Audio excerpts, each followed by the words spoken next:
Ever since ancient times, human beings have looked to philosophy for the secret of happiness.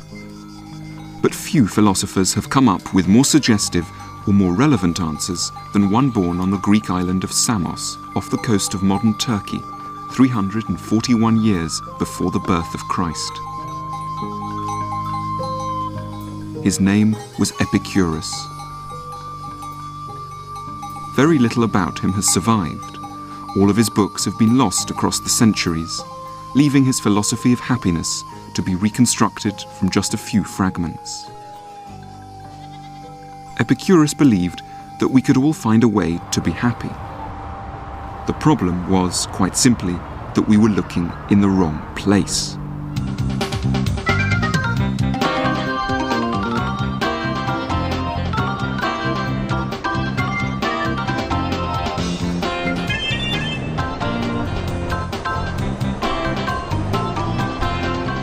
Unlike many philosophers, Epicurus's idea of happiness actually sounds rather fun.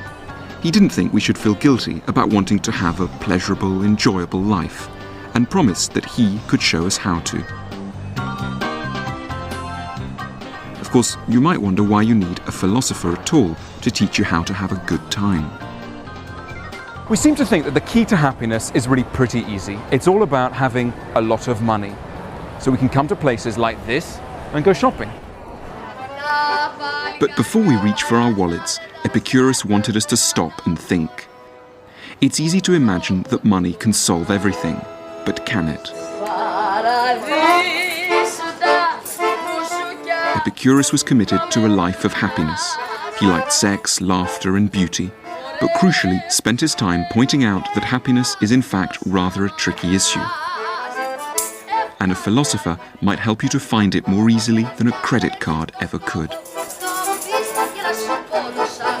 That Epicurus was in favour of pleasure at all shocked many of his ancient Greek contemporaries. His philosophy became synonymous with a lotus-eating lifestyle. To this day, people who love luxurious eating and drinking can sometimes be described as Epicurean. In fact, that's a complete misunderstanding.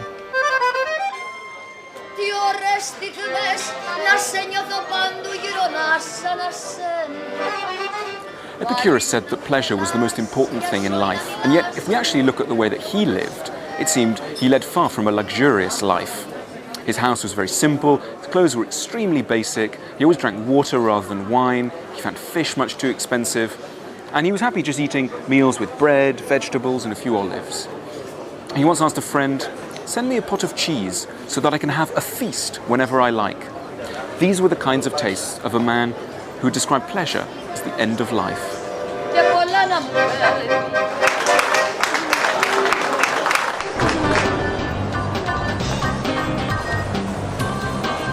At the heart of Epicurus's philosophy is a simple thought, that we aren't very good at knowing what will make us happy. Though we may feel powerfully drawn towards material things and be convinced that they are what we require to be happy, we're often wrong. What we want is not always what we need, and nothing shows that up more starkly than our impulse to go shopping. I like shopping. Most weeks it's just a couple of bags up to, I don't know, sometimes like 10, 12 bags coming out. I like designer names. Dolce & Gabbana stuff, Louise clothes, DKNY, and I love Gucci clothes as well. Stephen Perry is a hairdresser from Liverpool who spends all his spare time shopping. I suppose like I could resist, but usually I don't. Usually it's just like go in and shop anyway. Although when I go out buying all this stuff, it makes me happy. At the end of the month, when the credit card and the store card bills and the loan repayments come out and stuff like that, then that doesn't make me happy because I see how much is going out every month on debt. Nothing too dressy. Sports watch do, tag out. Yeah, the one with the square face behind. How many watches have you got? This one? Not really that many, it's probably about 10, something like that. You've only got 10 watches? Only 10. I've only got one. What's the one you're wearing now? Wearing a spoon watch at the minute. Because I like this just for general everyday. Because it's only like £99, so it's... Stephen often gets into debt, and I couldn't help wondering if his desire to go shopping might be a bit out of control. What's the fancy watch? The £1,000 tag watch. Oh my God, that's amazing. So what's the craziest thing you've bought in terms of like bad impulse buying? Pair of shorts. From where? From a shopping mall in Liverpool. These are them actually. They didn't have my size, so I thought, right, these will fit me. But you put them on and they just tend to look like truly horrendous. Like cycling shorts sort of thing. How much did they cost? God, I think they were about £50, 50, 60 quid, something like that. They were never taken back. The same as these jeans. I mean, these have still got the labels on because we just got these home and they were like, they were miles too long, miles too big. I did mean to take them back, but I don't like taking things back. Alright, sir. Yeah, fine, thanks. Would you ever get home and you think you're surrounded by shopping bags and you're thinking, God, it's all a bit, what am I going to do with all this? Yeah, I mean, especially like you come home and you've just got bags everywhere and you just, why have I spent all that? And then the credit card bill comes in at the end of the month and you think, oh, why did I spend all that sort of thing? In a way, we're all a bit like Stephen, people who shop too much. Epicurus thought he knew why. We don't understand what we really need, and so fall prey to manic substitute desires for huge numbers of ill-fitting trousers or countless pairs of shoes. But Epicurus declared that he had actually discovered what we did need, and luckily for anyone without much money, the ingredients of happiness come pretty cheap. And the first ingredient we need is friends. Epicurus took the idea of friendship very seriously, so seriously that he made an extremely radical innovation.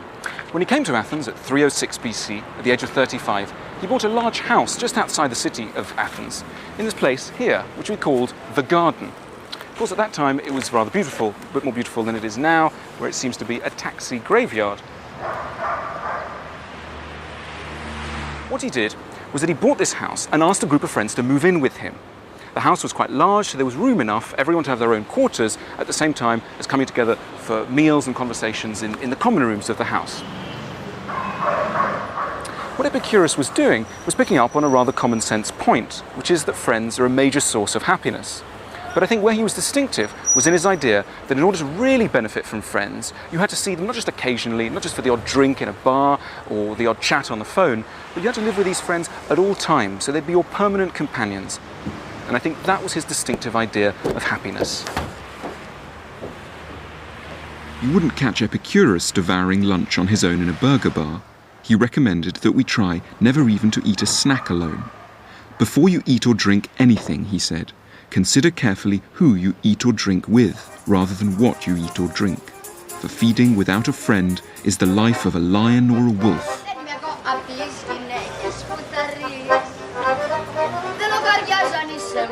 The second thing Epicurus thought we needed to be happy was freedom.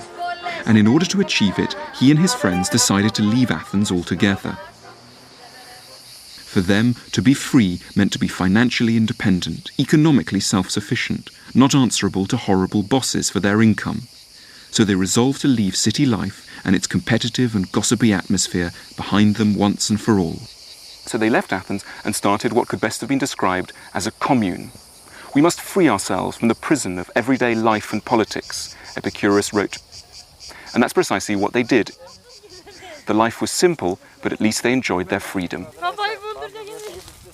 They didn't mind if they looked shabby or didn't have as much money as other people, because they were self-sufficient and had gained their independence from what other people thought.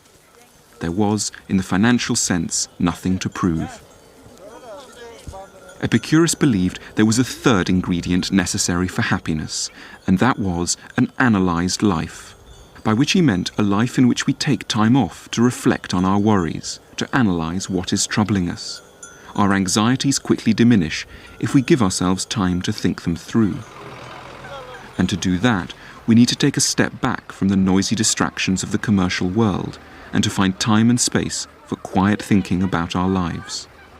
Of course, having loads of money has never made anyone unhappy, but I think the lovely idea in Epicurus is that if you're denied money for whatever reason, and yet you have his three goods, that is, you've got friends, you've got an analysed life, and you're self-sufficient, then you'll never be denied happiness.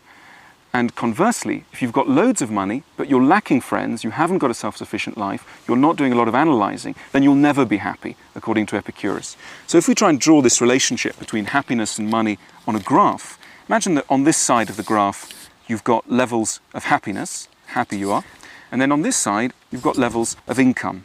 Now for Epicurus, so long as you've got enough money to provide you with the essentials of life, you can start to be happy fairly early on if you have his three goods. And you won't get any happier the more money you accumulate. Level of happiness stays pretty steady. However, if you've got loads of money and yet you haven't got any friends, you're not self-sufficient, you've got loads of anxieties, then your level of happiness is going to stay very flat. And I think that's a lovely and consoling idea for anyone who's either worried about the fact they may lose their money or is denied the chance to make any. But if the ingredients of happiness are so simple, why aren't more of us actually happy?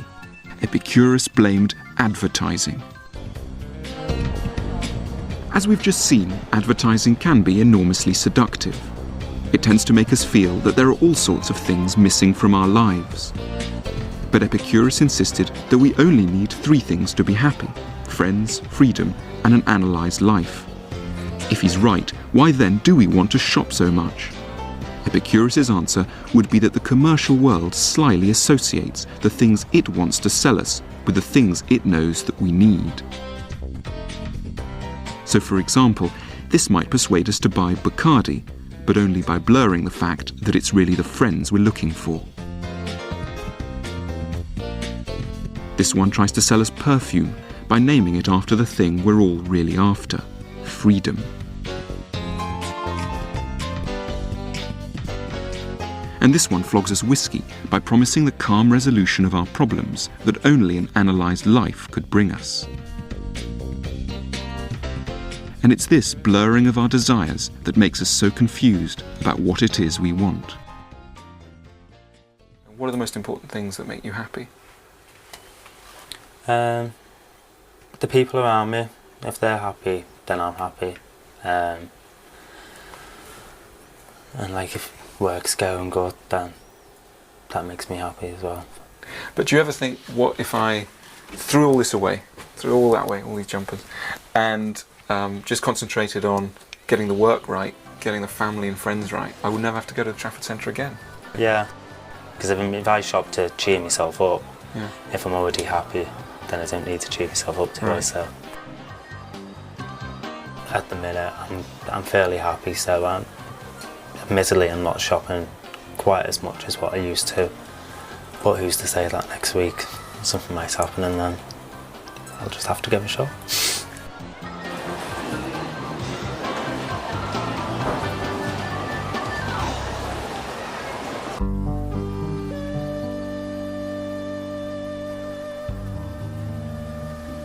Epicurus may have lived more than 2,000 years ago, but he would have understood the pressures that make people like Stephen shop so much, and he had a bold and practical solution to counter them. The place to find it is here, in a dusty and remote corner of southwestern Turkey. That Epicurus should still speak to us at all is something of a miracle, as every one of the 300 books he wrote has been lost. But his philosophy developed into a kind of creed, almost like a religion, and remained popular for some 400 years. Epicurean communities were founded in places like this all across the ancient world, and it's largely thanks to them that fragments of what Epicurus wrote have survived.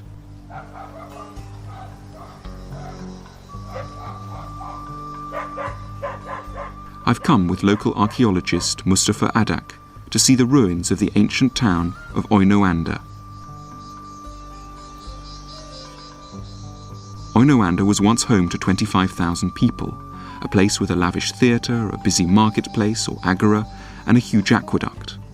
It was also home to a follower of Epicurus's philosophy, one of the wealthiest citizens of the town, a man called Diogenes of Oynoanda.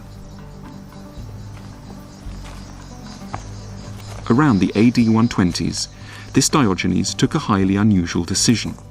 He paid for an enormous wall to be put up, as part of a giant structure known as a stoa, on which he had inscribed Epicurus's entire philosophy of happiness, so that all the citizens of his town could learn and be inspired by it. So where are we walking now? We're walking now in the old agora of Oinoanda, where Diogenes had his stoa.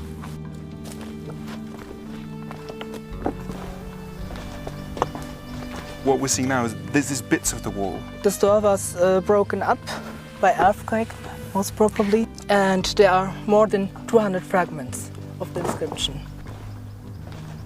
This is one of the fragments. This is the beginning of the inscription. And this is where Diogenes tries to explain why he put up the wall in the first place. Yes, he's saying that if there were one or two persons who are lost, he could educate them personally. But Right. there are many people, so he decided to put up the stone.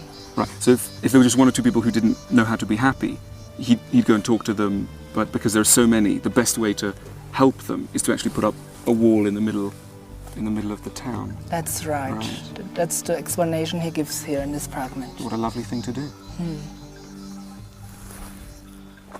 So Diogenes was acting on a crucial idea in Epicurus, that in order to live wisely, it isn't enough just to read a philosophical argument once or twice.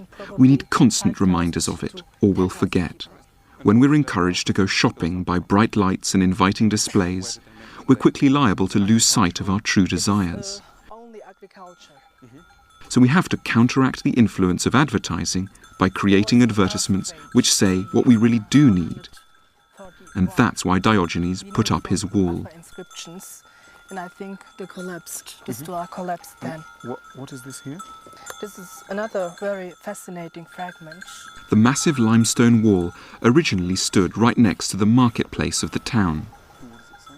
Inhabitants shopping in the boutiques of Oinoanda were warned to expect little happiness from the activity. Hedone, happiness. Luxurious food and drinks, says one fragment, in no way protect you from harm. 200 stones. They are spread around. Wealth beyond what is natural is no more use than an overflowing container. Most of the inscriptions. Real value is generated not by theatres and baths and perfumes and ointments, but by philosophy. The doctrines of Epicuro. The wall may have crumbled into ruin, but movingly, the ideas inscribed on it retain their life and their relevance. I mean, it strikes me as a real paradox, really, that you would have had where people are going shopping, they're sort of carrying their shopping, and then on the wall you've got these reminders that shopping is not necessarily going to make you happy. Yes, the letters of the inscription were red, so everyone could see them. Oh, right, so it was all written in red? In red, yes. So in you red really could color. have seen it. I mean, you could have been at the other side of the marketplace. Of course. And you would have seen that there was this basically kind of advertisement almost for Epicureanism on the wall. It must have been a beautiful spot. I mean, to have not only philosophy enlightening you, but also a fantastic view onto the surrounding countryside. Yes. I can imagine it would have been easy to be wise. Not easy, but easier to be wise here. I would have done less shopping if I had this wall and this surrounding. It's a pity they didn't do it more, and that they don't do it today. I think it's a lovely idea. Yes. Wall philosophy. Steve, who's creative, is going to take you. If Epicurus and his followers had been alive today, they wouldn't have been sniffy about advertising. They would have enlisted it for their own ends, and for the same reason that Diogenes built his wall, to counter the constant inducements to go shopping, with some equally visible inducements to live philosophically. The first ideas were basically just kind of dry and ironic kind of statements like shop your blues away. Right. I've come to the kind of place where Epicureans might have turned, the offices of the advertising agency St. Luke's, to get ideas for creating some modern public reminders of how to live wisely. The first idea their creative team came up with was a sarcastic campaign satirising the materialistic messages of most ads. Yeah. It is really powerful, and certainly in production terms it takes a number of difficult... It's very, very cheap. And then even a bit more challenging, be happy with shopping, TV and a yearly holiday. Right, I love that. That really does sum it all up, doesn't it? Yeah. And then finally just culminated, I think, in this thought, which I thought was the strongest, which was fill that void in your life with a product. Yeah, and you'd have sort of shops advertising, shops selling these kind of products, and then this kind of stark reminder that perhaps it's not really going to fill any void. That's brilliant. What else did you find? Probably the most obvious idea was to just take kind of luxury items and goods, and just somehow kind of undermine them or show them for being kind of, you know, a bit shallow or a bit kind of, you know, empty inside. Kind of the best example of that, I thought, was something like this, just taking, you know, a lovely image of a beautiful house, and kind of just using the language of kind of advertising, the caveats, kind of batteries not included, and just changing it to happiness not included. Right, no, I really like that. I mean, in a way that says it all, doesn't it? It says, because it keeps that subtlety of Epicureanism, which is, you could be happy in a house like that, but it's not included. Yeah. And I think that's the subtlety. It's not saying you won't be happy in that, which would be sort of Marxism. Yeah. It's just saying it's not included, so you better watch out before you spend all your energies trying to get this house.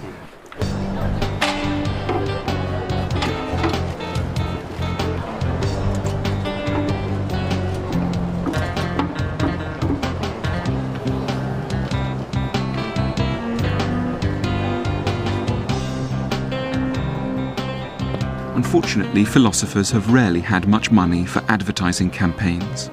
But imagine a world where instead of being surrounded by adverts selling you watches, cars, or fancy holidays, these ads reminded you of how important it is to value friends, to escape the rat race, or reflect on your problems, and didn't just use these genuinely nice things to sell you aftershave or aperitifs.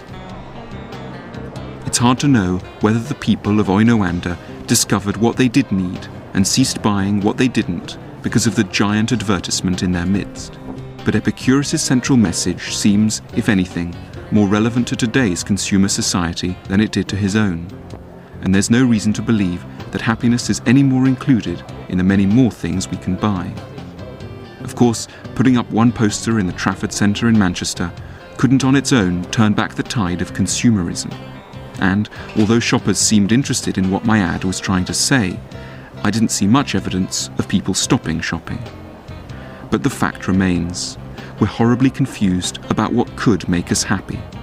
If we really knew what we needed, there are few things we'd be desperate to buy. Epicurus makes us think very carefully about the merits of our own society. Of course, these societies are enormously wealthy. We can buy almost anything we want in a place like this, full of colourful shops selling wonderfully well-produced goods. And yet, what Epicurus wants us to think is, do places like this really provide us with the key ingredients of happiness? And he thought, and I think he was right, that they don't. Happiness may be difficult to attain, Epicurus admitted that, but he insisted that the obstacles are not primarily financial.